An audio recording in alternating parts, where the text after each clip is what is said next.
Hello everyone, welcome to English Camp. This is Shiva Shishtash. Today I have come up with 5 important questions on voice change, and these questions are extremely important if you are preparing for any competitive exam or if you are preparing for your board exams or any kind of exam. So before we start, please make sure that you have liked the video, and if you are new to my channel, don't forget to subscribe to it.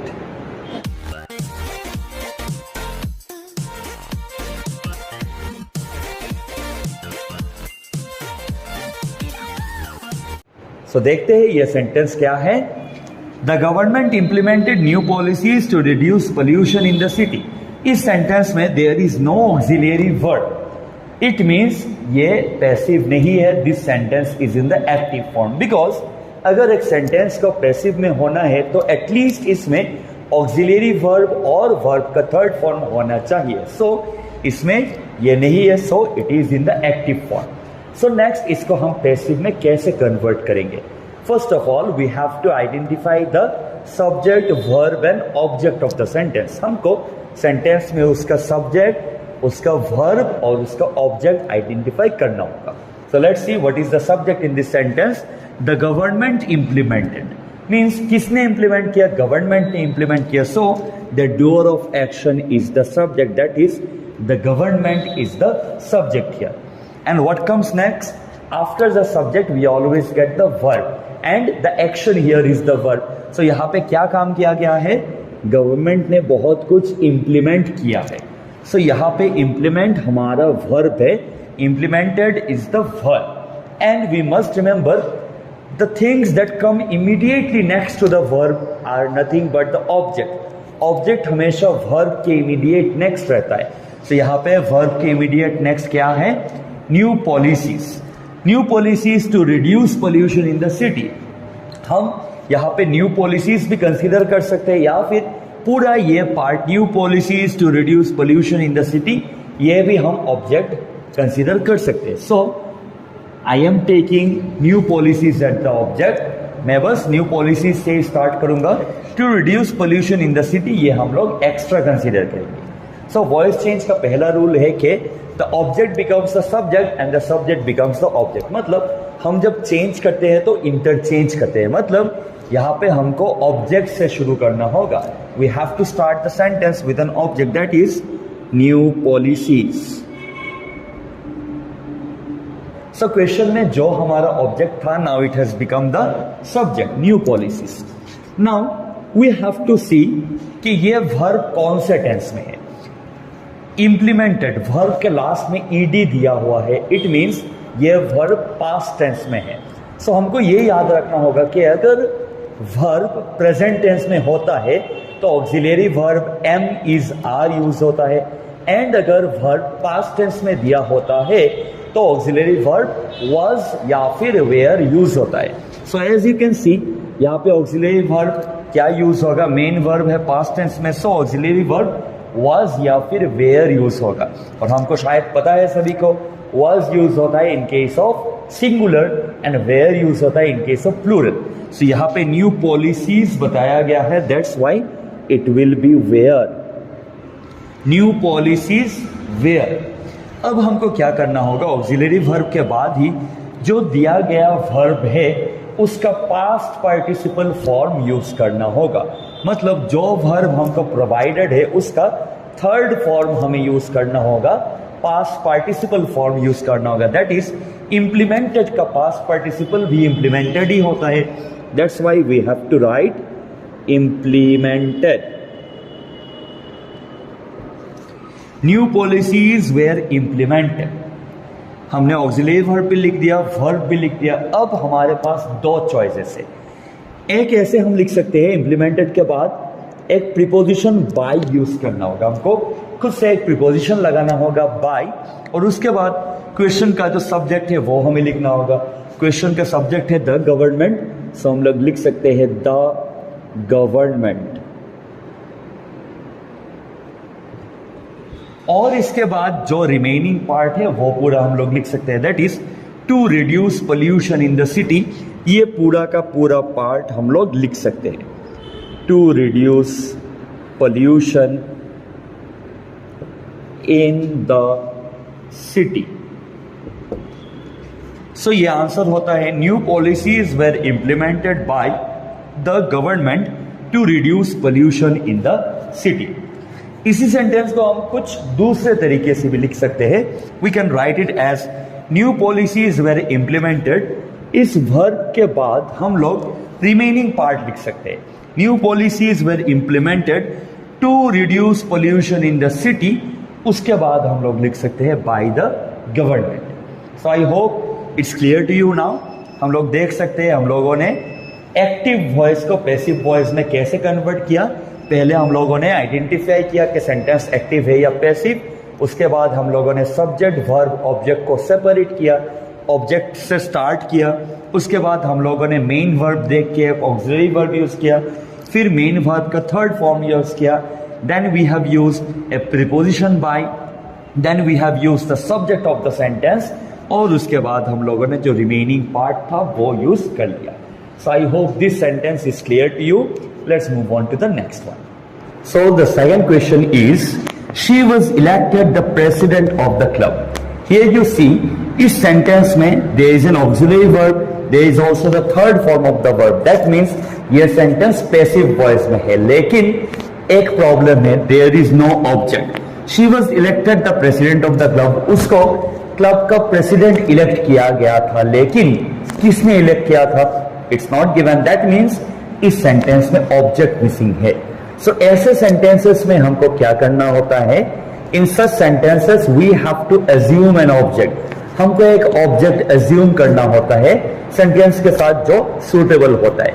तो देखते हैं क्या assume कर सकते हैं. She was elected the president of the club. उसको president elect किया गया था, क्लब का प्रेसिडेंट. तो डेफिनेटली उसको कौन इलेक्ट करेंगे? बाहर के आदमी तो नहीं करेंगे इलेक्ट, एक अकेला आदमी भी नहीं करेंगे इलेक्ट. उसको कौन इलेक्ट करेगा? By the members. क्लब के जितने मेंबर्स है वो सब मिलके उसको क्लब का प्रेसिडेंट इलेक्ट करेंगे. सो हम लोग देखते हैं कि अब इस सेंटेंस में हमको ऑब्जेक्ट भी मिल गया है. तो जैसा कि आपको याद होगा हम लोग वॉइस चेंज कैसे करते हैं? Object becomes subject and the subject becomes object. So हम लोग शुरू करेंगे ऑब्जेक्ट से, that is the members. So the first step is object becomes the subject. इसके बाद हमको क्या करना होगा? क्वेश्चन में अगर ऑक्सिलरी वर्ब रहता है we have to remove that auxiliary verb. यहां पे ऑक्सिलरी वर्ब है was, that is past tense में है, V2 में है. तो अब जब हम ये ऑक्सिलरी वर्ब रिमूव करेंगे we have to change the main verb also. उसी ऑक्सिलरी वर्ब के टेंस में हम लोग लेंगे. अगर ये ऑक्सिलरी वर्ब वाज ना होके इज होता तब हम लोग इलेक्टेड को इज के टेंस में लेते, मतलब प्रेजेंट टेंस में लेते. लेकिन यहाँ पे ऑक्सिलरी वर्ब वाज है, that means past tense.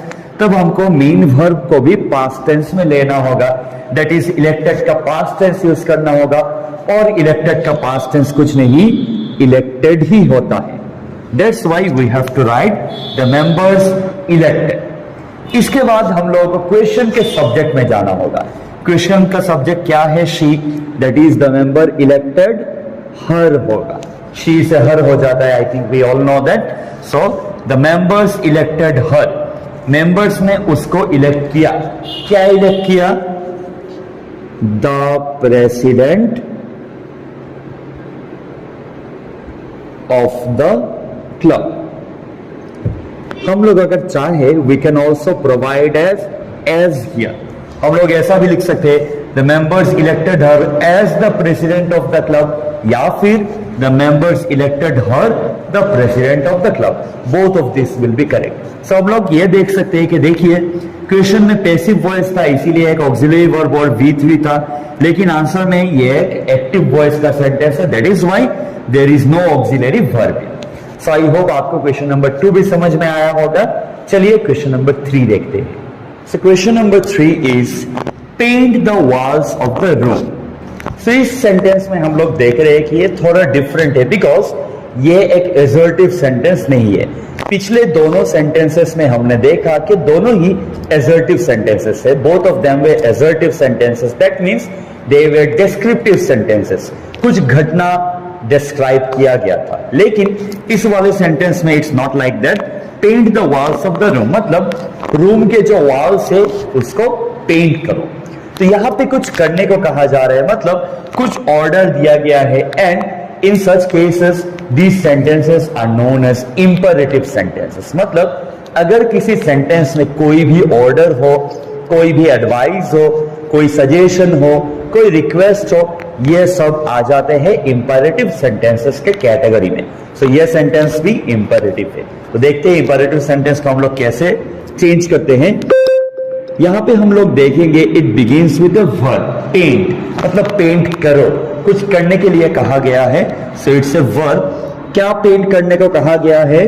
The walls of the room, room के वॉल्स को पेंट करने को कहा गया है। So here you have your verb and your object. We must remember imperative sentences में, क्वेश्चन में, दैट इज एक्टिव वॉइस में सब्जेक्ट दिया हुआ नहीं रहता है। सो हमको कैसे सॉल्व करना होगा, let's see. We have to start with let. हम लोग जब भी इंपरेटिव सेंटेंस को एक्टिव से पैसिव में चेंज करते हैं, हमको लेट से शुरू करना होता है। उसके बाद we have to use the object. यहां पे ऑब्जेक्ट क्या है? The walls of the room, this is our object. So let के बाद हमको ऑब्जेक्ट लिखना है एंड ऑब्जेक्ट के बाद फिर से फॉर्मूला का बी लिखना है। It will be let the walls of the room be. Let और बी के मिडिल में हमको ऑब्जेक्ट बिठा देना है, that's it. Let the walls of the room be, और बी के बाद जो वर्ब है, वर्ब का थर्ड फॉर्म यूज करना होगा, that is painted. So the final answer is let the walls of the room be painted. So इसी तरीके से हम लोग इंपरेटिव सेंटेंस को एक्टिव से पैसिव में कन्वर्ट कर सकते हैं। हमको लेट यूज करना होता है और बी यूज करना होता है। लेट और बी के मिडिल में ऑब्जेक्ट होगा और बी के इमीडिएटली नेक्स्ट हम लोगों को वर्ब का थर्ड फॉर्म यूज करना होगा। आई hope this sentence is also clear. Let's have a look at another sentence. So question number 4 is we can spot the difference between them. चलिए फिर से देखते हैं whether the sentence is active or passive. Here you see there is no auxiliary verb but there is a model auxiliary verb. हम लोग देख रहे हैं कि यहाँ पे एक मॉडल ऑक्सिलरी वर्ब है can. अब ये मॉडल ऑक्सिलरी वर्ब्स शायद आपको पता है, it's can, could, shall, should, will, would, may, might, must, ought to, need to, has to, have to, used to। ये सारे हैं मॉडल ऑक्सिलरी वर्ब्स और इन वर्ब्स के साथ हमेशा बी यूज होते हैं। मतलब जब भी एक्टिव वॉइस में कैन होता है, पैसिव वॉइस में हो जाता है कैन बी, कुड से कुड बी, शुड से should be, and like that. So इस सेंटेंस में we are only getting can, can के साथ बी नहीं है। So it is a clear sign that यह सेंटेंस एक्टिव वॉइस में है, पैसिव में नहीं है। सो ये सेंटेंस एक्टिव में है। अगेन हमको सब्जेक्ट, वर्ब और ऑब्जेक्ट को हमको सेपरेट करना होगा। Now who is the doer of action? We. So we subject है। उसके बाद व्हाट इज द वर्ब? हमने सीखा था कि जो एक्शन होता है उसको हम लोग कहते हैं वर्ब। तो यहाँ पे एक्शन क्या हुआ था? डिफरेंशिएट करना और डिफरेंस करना, स्पॉट, मतलब डिफरेंस को स्पॉट करना। ये स्पॉट करना है इस सेंटेंस का वर्ब। और वर्ब के पहले हम लोग देख रहे हैं कि यहाँ पे मॉडल ऑक्सिलरी वर्ब भी है और वर्ब के इमीडिएट नेक्स्ट होता है ऑब्जेक्ट। और what is the object? The difference between them. हम लोग पूरा का पूरा भी ऑब्जेक्ट कंसीडर कर सकते हैं या फिर सिर्फ द डिफरेंस को भी हम लोग ऑब्जेक्ट कंसीडर कर सकते हैं। So now we have to begin with the object. We can say the difference. हम लोग सिर्फ द डिफरेंस लिख सकते हैं या फिर पूरा भी लिख सकते हैं। The difference between them. हम लोग अगर द डिफरेंस से शुरू करते हैं तो बिटवीन देम एकदम लास्ट में लिखेंगे, और अगर पूरा लिखते हैं तो ऐसे भी लिख सकते हैं, the difference between them. Now we have to do its function. Can है यहाँ पे, और हम लोगों ने सीखा था अभी अभी कि अगर एक्टिव वॉइस में कैन होता है तो पैसिव वॉइस में it becomes can be. So यहां पे we have to write can be. Can से हो जाता है can be. Then you have to use the verb. Verb यहां पे है स्पॉट, लेकिन we can not write spot here, हमको वर्ब का थर्ड फॉर्म यूज करना होगा, because as we remember passive voice में हमेशा वर्ब का थर्ड फॉर्म यूज होता है। दैट मीन्स स्पॉट से हो जाएगा स्पॉटेड। उसके बाद हम लोग एक प्रीपोजिशन यूज करेंगे, दैट इज बाय, और वी से हो जाएगा us. So the final answer is the difference between them can be spotted by us. I hope आप सभी को क्वेश्चन नंबर 4 समझ में आया है। Let's move to question number 5। So the fifth question is why did you break such a beautiful pot. If you notice carefully, आप लोग देख सकते हैं कि ये एक इंटरोगेटिव सेंटेंस है। यहां पे एक क्वेश्चन पूछा गया है and it begins with a question word why. So in such sentences हम लोग अगर एक्टिव से पैसिव करें तो हम लोग कैसे यूज करते हैं, पहले हमको व्हाई के बदले व्हाई ही लिखना होगा। It starts with a why. अगर एक क्वेश्चन वर्ड से स्टार्ट होता है तो आंसर भी क्वेश्चन वर्ड से स्टार्ट होगा।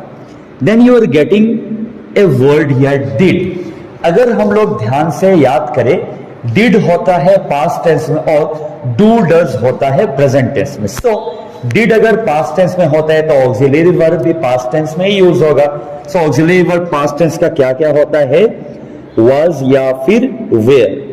हम लोग इस सेंटेंस में या तो वाज लिखेंगे या फिर वेयर लिखेंगे, डिपेंडिंग अपॉन द ऑब्जेक्ट। अब हम लोग देख लेते हैं सब्जेक्ट, वर्ब और ऑब्जेक्ट क्या है।